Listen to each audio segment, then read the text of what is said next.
All right, everybody, welcome to another episode of The Pursuit to the Plate, brought to you by Vortex Optics and Remington Arms. This week in the Remington Arms studio, we're going to be joined again by Hank Shaw. You guys know him from the books Duck, Duck, Goose and Hunt, Gather, Cook. You can find him at hunteranglergardenercook.com. We spoke with Hank in episode 14, and we're going to be re-hitting some things that we did not get to touch on in that episode with him. And then also we're going to be speaking with Shayna Bain. She is with WestonSupply.com. Basically, Weston, you probably know them if you follow along Sportsman's Channel or Outdoor Channel. Steve Ranella with Meat Eater. He's a firm believer in their products, as well as I am. Hank Shaw. They make some great stuff. Basically, get on their website, WestonSupply.com. It's like a hunting processing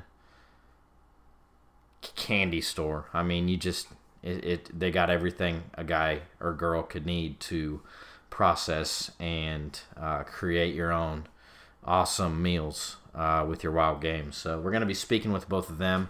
In this episode, we're going to be getting into some different things you can do with fish, and different fish you can do these different things with, as opposed to traditional fish fry, which don't get me wrong, good old fashioned fish fry up's hard to beat. But so this segment is going to be brought to you by Wolf Premium Oils. They got some great stuff. Check them out. But I think to start this one off, Joe has some question for Hank about some fish stuff. So what do you got, Joe? Yeah, Hank, what do you have to spice up a Wisconsin fish boil? Because they're very popular here. Yeah, Door County whitefish boil. Well, I mean, what do you need? You just need a lot of beer. It's not That's kind of what I said. That's the big thing, but I'm looking for a way to make it a little bit edgier, a little bit outside of the normal box that everyone up here does, which is basically onions, potatoes. This is one of those things. It's like Dove poppers on Labor Day. Maybe add some black pepper, but don't mess with it, man. I mean, that dish is more than just a recipe. That's culture. I'm assuming you've had it up here? Oh yeah, I went to the University of Wisconsin. It's awesome. I love doing it. Whitefish is my favorite fish through the ice. It sounds good. I mean, we do mud bugs or crawdads, crayfish, whatever. It's hard for us to get really an abundance of fresh in Missouri that I think you would want to eat. But we can have them shipped in frozen or whatever, or buy them. But we do that, and we do shrimp, and oh man, it's good. I'd assume it's kind of the same concept, except just different main course chunk.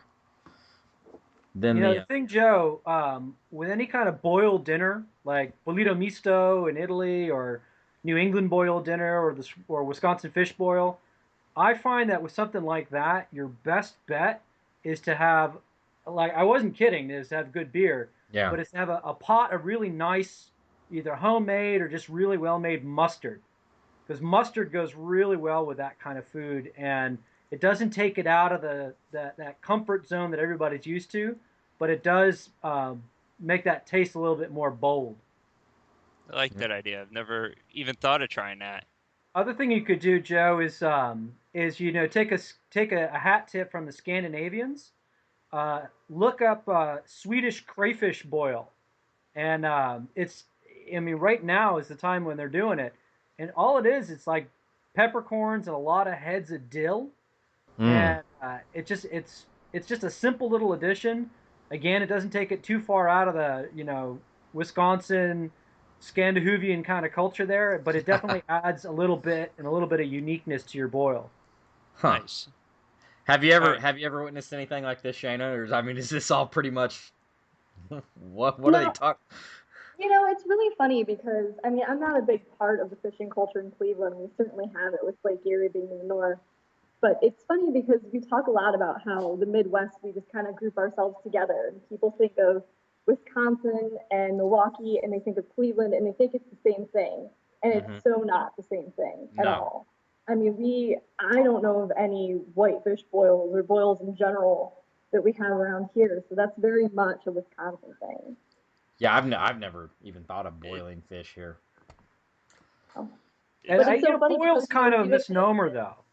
It's not like they boil the crap out of it. It's just, it's just cooked. Style of cooking. You can do a Right. lot more, I'm guessing. I mean, God, when we do our crawfish and crab boils and stuff, I mean, you can cook pounds and pounds and pounds of food all at the same time. You're feeding many more people, I guess you should say, as opposed to baking some fish or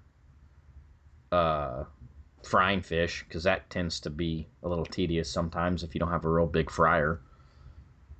Yeah, where Shane is from, it's all about the perch chowder. Perch chowder, huh? I love perch chowder.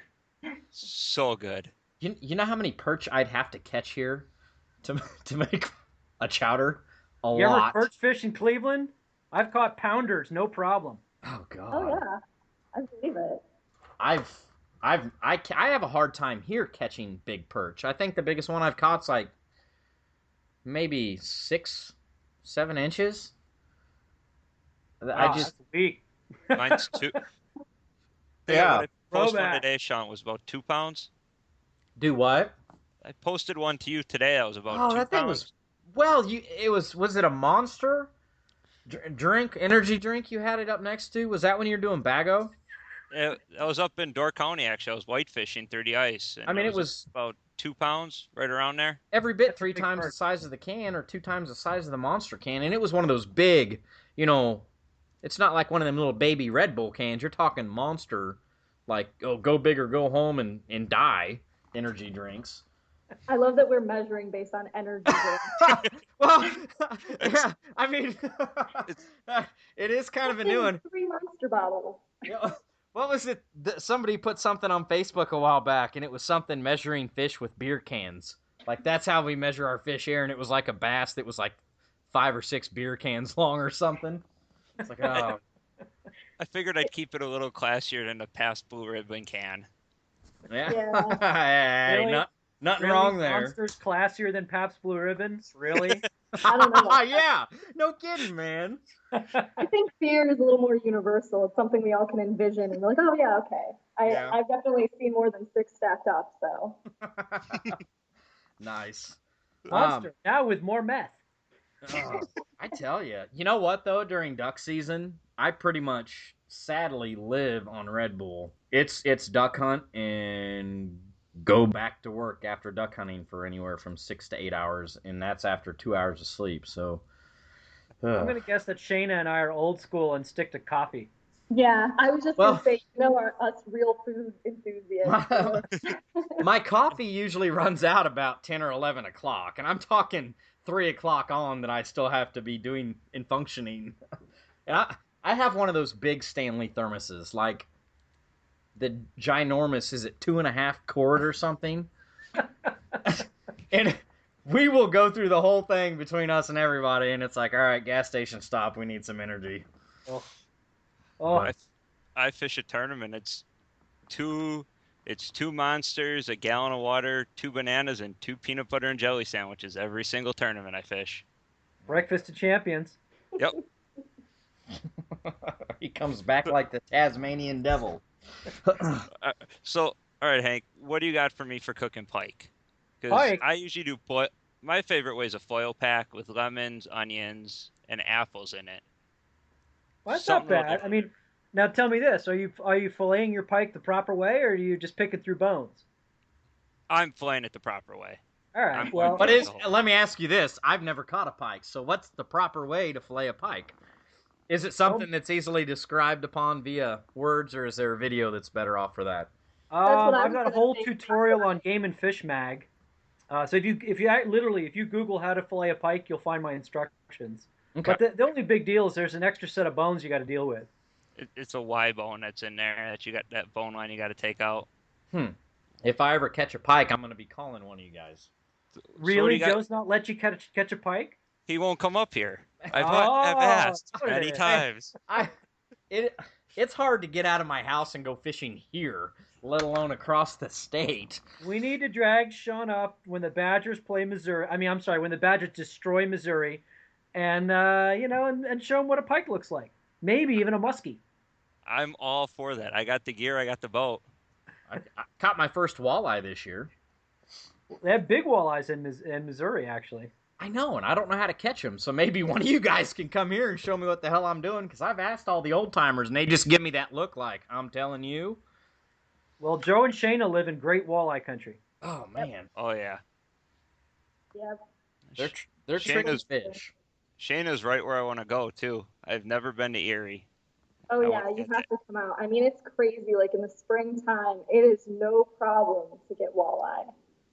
Yeah, I usually only catch them through the ice in the winters when I target them. I've fished countless hours trying to solely target walleye and caught nothing but a temper tantrum in the process. Well, to answer your question, Joe, I have a whole section on pike recipes on Hunter, Angler, Gardener, Cook. Mm-hmm. But so you can go to all of those recipes in the seafood section. But in general, I'll on a small fish, I will steam it out and then flake the meat to get rid of the bones, and then make fish cakes. Oh my God! And that's a really good way to do it. Mm-hmm. I will pickle pike. You know, that's a Minnesota thing. I love pickled pike. It's And awesome. another thing you could do is you can fillet them out, and then when you basically there'll be a bunch of meat left over after you filleted on the carcass. You take a spoon and you just scrape with your spoon back towards the tail all over the pike, and you'll get all kinds of meat off that fish. And what you do is you make dumplings out of it. You know, like a not quite like a meatball, but just more like a like a conch fritter. No, not that rough. They're actually kind of pillowy and soft, like a chicken and dumplings dumpling, except the fish is in the dumpling. Oh wow! Kind of like a gefilte fish. Yes, except they taste good. You know, it's funny. I made gefilte fish for the first time right around Passover, and nobody wanted anything to do with it. And I Did took you it really make your gefilte fish? What was that? Did you make your own? Yeah, I made it from scratch. I bet it would be good. Nobody had anything to do with it, and I took it really personally, and then I found out that it's just, it's just one of those things. Well, have you ever had the jarred gefilte fish, Shayna? Wait, like, can you do the noise when you take it out of the jar?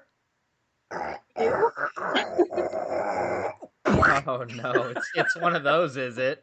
It's gross, yeah. Makes my skin crawl. But that's why I made it from scratch, It's not. All it is a fish meatball and broth. It's really good if you make it right. Yeah, it is. I've never even heard of this. Oh, it's a Jewish thing, but it's like a Germanic Jewish thing. So everybody in Scandinavia and Germany and Poland, they all do these fish meatballs. Right. Is the strangest thing. To me, fish cakes, yes. Salmon patties was like a staple when I was growing up. You'd come home, and they always tasted really good, but you almost needed to wear a respirator when you walked into the house. Because the way the whole house smelled. Canned salmon. Yeah, well, that wasn't canned me. Salmon's a sin against God and nature. That wasn't me. Okay, let's just get that straight. That was the stepmom. But yeah, it's. I think there's a lot you can patty up. But yeah, a fish meatball. Yeah, man. We got fish meatballs, fish dumplings, fish cakes, pickled pike. Now, here's the other thing. If you catch a little pike, just fillet it like a regular fish, cut the ribs out, and then what you want to do is you want to either, you don't even have to scale it. Keep the skin on, though. This is a trick. So if it's a little pike, I'm talking, I don't know, maybe foot long, 18 inches, so that the bones aren't going to be real big. So you take that long, skinny fillet, and you take a really super sharp knife, and you make a whole bunch of cuts perpendicular to the fillet. So what you're doing is you're essentially slicing the fillet, I don't know, 100 times from where the head was to where the tail was. And you're opening it up like an accordion. And maybe cut that fillet in 2 pieces, dust it in salt, cornstarch, and deep fry it. And what happens is that you've cut through all those little Y bones, Oh, and they open it. It's open to the hot oil, and when you do that, you can't even taste the bones at all. just eat them. You just eat them. And it's funny because this technique is I first learned it from a Japanese sushi chef, and he calls it the hanagiri technique, and he uses it with some crazy fish in Japan. But guess who else does it? And Sean, you'll like this one. The boys in the Ozarks with suckerfish. Yes, I think we touched on that a little bit on the last show, if I'm not mistaken, Yeah, with the yeah, whole and they do carp. that with suckerfish and carp, and it's hilarious. These two very different cultures have came across the exact same answer for a bony fish. Well, yeah, it kind of comes down to eventually somewhere, sometime, they were stuck. We gotta eat this thing, and there was probably a lot of trial and error involved. Somebody finally just got wise, I guess. But yeah, I mean, that's totally crazy because all the way across the world, exact same technique, and they didn't. Some dude from the Ozarks didn't travel over there. Right. You just, I mean, I guess he could have. You're never gonna believe what I found over there. Probably not. But okay. Just imagining it. Yeah. Yeah. Well, back in Nam. Yeah. I know Shayna and myself, and I don't know about Joe, but smoking fish. Oh, smoked fish is a I've- staple here. well, Salmon. Yeah, well, salmon is kind of a no-brainer. I think when you think smoked fish, you instantly 90%, 99. I'll even go to think smoked salmon. Or trout. Or Yep. yeah, what else? I've grilled trout. I've never smoked it. No, actually, take that back. I have smoked trout twice. Smoked lake trout is really good. But I've smoked salmon. I've smoked trout. I've not tried anything else. I mean, either is Shayna. Have you? I mean, you've had to have smoked fish.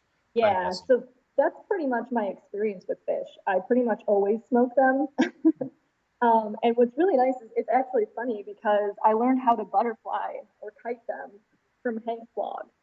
I had no idea how to do it before that, but when you smoke them, if you can keep them whole, that's the best way to smoke them. Okay. So when you butterfly them, then what I always do is I always brine my fish first, always, because of course fish can dry out real fast, especially with water. So I always brine it first, and then I use our vacuum sealers to do that because it speeds up the process quite a bit. So I can usually get the brine done in a couple hours, really. And then when I put it in the smoker, I just make sure that it's really low and slow. So I want to lose the least possible amount of moisture. And then really just any fish that I've done, at least, you just really lightly season it. I usually do like a homemade Old Bay, something simple like that, or in the brine, I'll put the seasoning in there and maybe just salt and pepper it, throw it in the smoker, and it comes out amazingly every single time. Now you leave it whole. They're not. You're not talking. Do you cut them in? You're not cutting them in half or nothing. Like skin on, just gutted. Skin on, just gutted, butterflied. That way, when the skin's on, it keeps the moisture in better. And I'm really lazy, so I don't bother to take the scales off. I just make sure that I check the inside to make sure there's no scales in there. There's inevitably maybe going to be one or two, not a big deal. Just be careful when you eat it. And then what happens is when it smokes, if you do it right, it just comes up out of the skin on its own. So there's really no point to skin it. I could see that. Interesting. I mean, I guess anything goes. There's not. I know I have some whole crappie that I was kind of toying. I wanted to do different things with them. That was one grilled, but I was worried about the meat being like crappie's a little bit softer of a fish, or like a bluegill. I was worried about that, either trying to grill or smoke it, that it would just kind of plop apart on me. Crappie may not be your best bet for smoking. Yeah. In general, the best fish best anything to smoke is something with fat on it, because the smoke flavor adheres to fat way better than it does to lean. Yeah. So, I mean, you can smoke anything. Like I've had smoked halibut, which is pretty lean, and it's quite good. But if I'm in the middle of the country, I'm thinking Lakers, regular trout, salmon, flathead catfish. Oh, Uh, catfish, yeah. and actually, it's a fantastic pair of fish to do just like Shane is talking about. Freshwater drum, sheep's head, and whitefish. Sheep's head, really? Oh Huh. yeah, sheep's I head fished have a oil sheep's in it. head tournament, and Sheep, they're fantastic. I'm gonna have to I try might. that. I'll probably keep the next drum I catch then, because they usually end up going back or. Which is hilarious. Think about this for a second. People spend big money to catch redfish and drum in Maryland, in Florida, in the bayou, in Texas. It's the same damn fish swimming up the Mississippi. And people, once you get up past it, like Missouri-ish, like, oh, it's trash fish. I don't know how that happened. It's crazy. They fight like hell. I know that. I had so much fun catching them on the St. Croix between Wisconsin and Minnesota, and everybody around me looked at me like I had 8 heads. Like, these are awesome. I'm like, oh, it's not a walleye. What do you do through the ice this winter? Oh yeah. I fried it. It wasn't bad. I thought it was pretty good. Is for a drum? I've not done it.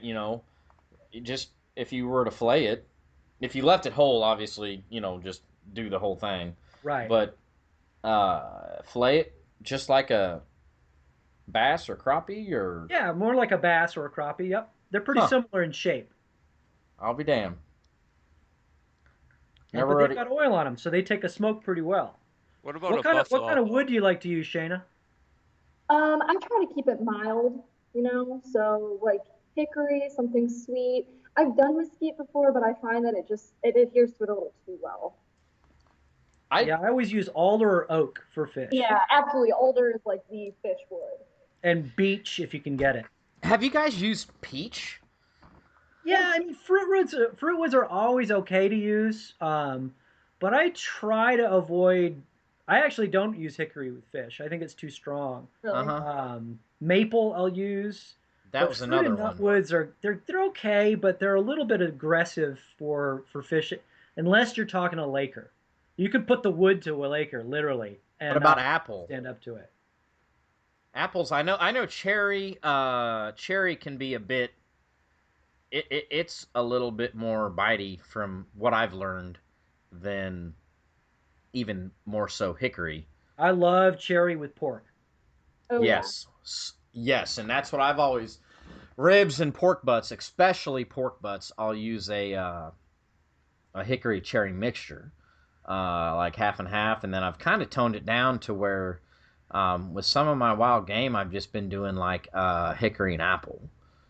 Like the dove, I just smoked just basically jerk stuff out of my freezer that I had. Like, oh man, I got a limit of dove I still need to eat. It's getting to be that time of year, isn't it? The empty time. Yeah, and it don't. Oh my God, I've never thought to smoke. I've cooked dove poppers and I've smoked dove poppers, but I just basically cook them like breast in and olive oil. I put them in a bag with olive oil, and then, man, just a little bit of that game seasoning junk that I make. Oh wow, there was a few of them, and I don't even. I mean, you could obviously overcook it, but they were a little bit too done, and it didn't matter. I mean, it was just that good. I couldn't believe it. I mean, the whole breast, they're so small. It's one of them things that I've never thought of doing, and I'm going to be doing a lot more of it, for sure. So what about a buffalo carp? What about them? Have you tried smoking those? Yeah, that'll work. They're fatty. Now here's the thing. But you can smoke a fillet of a big old buffalo, but when you want to pull away the nice white meat and leave that dark meat behind, because the dark meat is really, really fishy. Okay. Kind of like a catfish. Worse than a catfish. Yeah, don't eat the skin. Don't eat the dark meat on a buffalo. I know Joe had something about smallmouth tasting kind of fishy and getting rid of the taste. I found that smallmouth tend to taste fishier than largemouth to me. And I don't know if that's common everywhere, but I think that's pond specific because I've eaten smallies in Lake Champlain that were really clean. Because I catch them a lot in like Lake Winnebago, or keep a few out of there, and they have a much fishier taste to them. Speaking of Winnebago, let me just one more point on the smoked fish. Sturgeon. Sturgeon is fantastic smoked. Sturgeon is fantastic steaks Really, too. really anyway. But yeah, on a smallie, all you got to do if you got that fishy taste is just brine it real light. Not even for more than just a couple hours, just to pull it out. That's what I was going to touch on the fish brining. I know that fish have a tendency to soak that stuff up really quick. Yeah. So, what's maximum amount of time that you're going to brine a fish? Well, it depends on what you're doing. I mean, if you make salmon candy, if you're essentially making snack sticks out of strips of smoked salmon, you want to salt the hell out of it because you want a salty product. But the general rule is so Shayna brines. For the most part, I dry salt. So instead of actually making a brine for most fish, what I'll do is pack it in salt, and I will pack it in salt for however many hours as the piece of fish weighs in pounds. So if it's a 1 pound slab of fish, it's packed in salt for 1 hour and then rinsed off. Huh. Okay. Easy. Yeah. That's really easy. That's super, super easy. Yeah. Okay, well there's that. I think I'm kind of with you as far as like not really smallmouth because I don't catch a lot of them. In fact, I don't think I've ever even caught one, to be honest with you. Spotted bass once is what me and Joe came up with, but largemouth bass. I have an uncle. Ditch pickles. I have an uncle that won't eat largemouth bass because they're too fishy, and me and my buddy Aaron always laugh at him. It's like, well, I've eaten quite a few largemouth bass, flame just like a crappie. They're not real large ones. I've noticed the bigger they are, and this will kind of get into the next segment we kind of go into, but I found the bigger they are, the kind of more fishy they get. And wormy, and soft, and heavy metals, and yeah. So we keep those little 1.5 pound, 2 pound bass, and they're pretty good. We fried a bunch up over the weekend. My buddy Zach, he went up and I don't know if you guys saw the pics or not, but my buddy Zach went up and caught a bunch of bass, catfish, and I think a couple limit of frog legs, and that was our 4th of July meal. I saw the frog legs. Yeah. Oh God. I mean, they're like people. If you've never had them, you have no idea what you're missing. They're like so good and so hard to screw up. But yeah, that was our meal. So, but it was bass, and I mean, none of it was like over the board. I could have fed it to somebody, and they would have been like, "Yeah, how is that crappie? Oh, that's good." Not known anything different, but I think you let it soak in water for overnight in the fridge, and they make sure and you cut out that mud vein or whatever, and you fillet it right. And I don't know, but smaller is usually better from what I found. For that, I would agree. And that's the bad thing about when you start getting to lakes with ponds. We usually try to keep the big ones in the pond for us to catch again or kids to catch. It's pretty awesome when a 5-year-old kid reels in a 6-pound bass on a Mickey Mouse rod. But yeah, they lakes, sometimes those little pound and a half bass you gotta throw back, and you can only keep the big ones. So I don't know. About bass and crappie and spotted bass, and it's been my experience that the warmer the water, the softer the meat, to the point where I have caught crappies in farm ponds here in California in July, and the meat looked great. Then you cook it, and it turns to mush. Yeah. And so my advice is if you're fishing in warm water, like if you stick your hand in and it's not cool at all, plan on making fish cakes. That's how we saved that big mess of crappies that time. Is we made a bunch of fish cakes. All we did is fillet the meat off, or I steamed it and took out the bones, and then make the cakes from that, and they were fine. Had we tried to eat them as like a piece of fried fish, it would have been a disaster. What if you iced them down Nope. beforehand, or it's not there? I mean, well, it's done. It's done. what they There's were no living. going back. Yeah. Yeah. Okay. It's metabolic. Huh. I'll be damned. Yeah. I don't know. I guess I've never ran. Which you think I would run into that, but I don't think I've ever ran into them to where they're so damn mushy that you can't. It's probably what you're used to. I bet you need to Yeah. go up and see Joe Up and to Wisconsin. Yeah. catch 2 pound bass in a Wisconsin lake, and you'll be like, wow, this is really firm meat. And Right. Well, I will say there's a significant difference in texture between the crappie that I've eaten, the bass that I've eaten, and the walleye. But see, a lot of our crappie too. I mean, we'll catch crappie like bad. We'll have a bad duck season or like a slow day, and we'll take our poles with us on the farm ponds. So we're catching crappie when it's cold. So I don't know if that maybe has something to do with it too. I don't know, because we fished when it's been. And so there's some pictures I've thrown up on Twitter or Instagram, and they're old. But I'm, wearing my full duck garb and holding the 6-pound bass. There's colder the water, the firmer the fish. That's the law. big difference through the ice in summertime. For sure. I catch white bass through the ice, and the meat is nice and firm. I tend to find white bass in the summer. The meat's a lot softer. Fish is a lot gamier tasting. Huh. I agree. Temperature. I'll have to get up. I told Joe he's trying to get me to come up here in the next week or two, and he still hasn't gave me a date. But I'm supposed to go fishing with you and Ruben from Vortex at some point in time, maybe.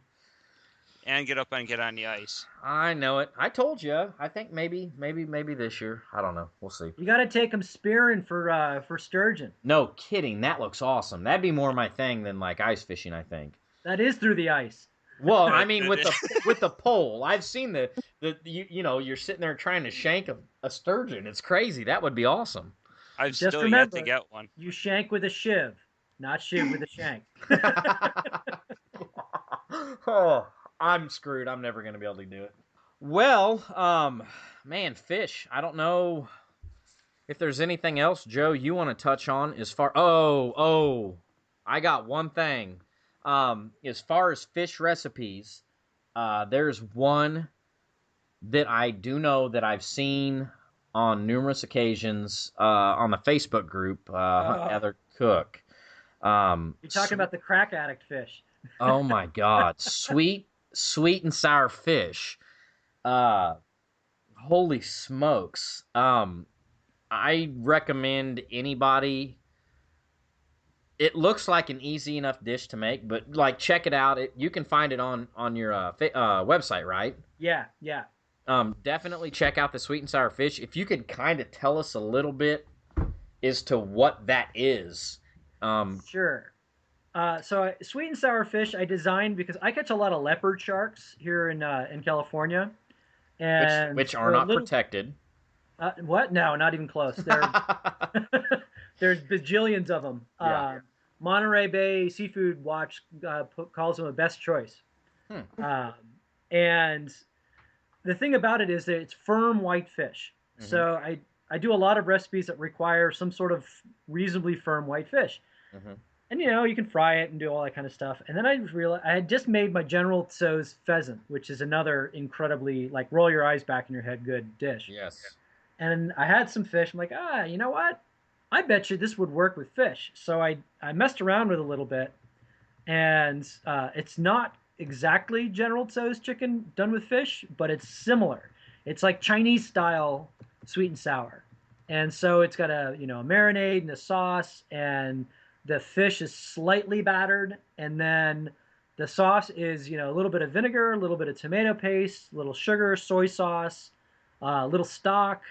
And it's like that nice velvety sauce you get in a Chinese place. Mm-hmm. And you got ginger and you got some chilies and all kinds of good stuff. And I tell you, man, if you make this dish and you don't want to punch your mom in the mouth, it's so good, I'll give you your money back.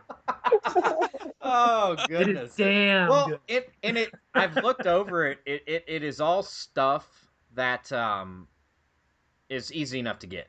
Like it's sometimes there's nothing in it that you can't get at a regular food line or something like that. Yeah, because I remember when I tried a dish out for you once. Man, I had to drive I was trying to find like the Star Anise pods. I don't know if I said, yeah, and those are not an easy come by. No, they're not. But I did. They're health. If you can find like health food stores, or organic places like that, a lot of times they'll sell herbs. But for the most part, I mean, everything I think in your books is, fairly easy for the average folk to find. Well, I do a lot of very authentic recipes that require, like even this one. If you really want to do it right, you get Chinese black vinegar, which can be hard to find. So I put Chinese black vinegar, but guess what? Regular old malt vinegar that you buy in the store works almost as well. So pretty much every recipe I do, I'm going to give you the real deal authentic version, but I'm also going to give you a way to substitute to make it nice and easy, so you don't have to go all over town looking for it. Yeah, well, and substitutes are easy too. So, like you said, but yeah, sweet and sour fish. That one, it works with pretty much anything. I mean, if you can cut it in chunks, it works. Yeah, you could use it for, like you said, pheasant, dove, duck, probably. I don't know if I'd use it for duck, but definitely I bet pheasant. It would work. You could light meats. You could take some green winged teal and make some sweet and sour green winged teal out of it. I bet. I suppose you could. But I've never seen General Tso's beef. I've seen sweet and sour beef. Yeah. Slightly different recipe. I mean, no, the police won't knock on your door if you make it your car meat. No, hopefully not, unless it smells really good and they just want to join. Exactly. But yeah, I'd use and I'd use catfish, I'd use walleye, I'd use chunks of pike, any piece of fish that you can get, skinless piece of fish that you can chunk up. All right. Well, there you go. I mean, it's definitely worth a check out, because I've seen pictures, and I think probably 6 to 8 people posting that thing, and it looks phenomenal. It's really good. But looks like I'm going walleye fishing soon.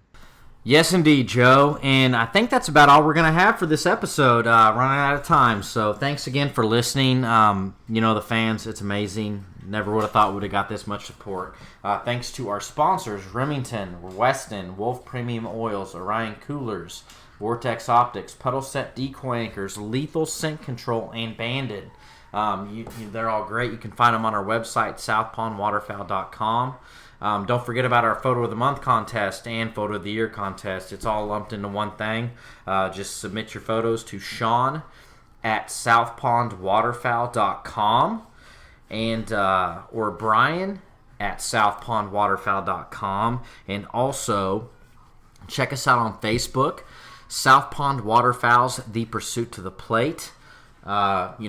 Pin a post to our page, and that's your entry. You can enter one per month. We've got some great photos. A guy just won a pair of the newly redesigned Vortex Crossfire binoculars, 8x42, brand new in the box, and he won a lethal field deployment kit, shampoo, body wash, laundry detergent, and dryer sheets. So he's pretty much set to go out there and go predator or big game hunting, scent free, scent blocked. So there's some very, very good prizes in our Photo of the Month and Photo of the Year contest. Grand prize being a fully guided snow goose hunt up in South Dakota for the spring conservation order. So there's that. We will be continuing on talking with Hank and Shayna in the next episode, and we're going to get into a little bit more of the processing and cooking your own big game. So look forward to that, and until then, hope you guys are out there ripping lips and enjoying your pursuits. Happy hunting and fishing, folks. Take care.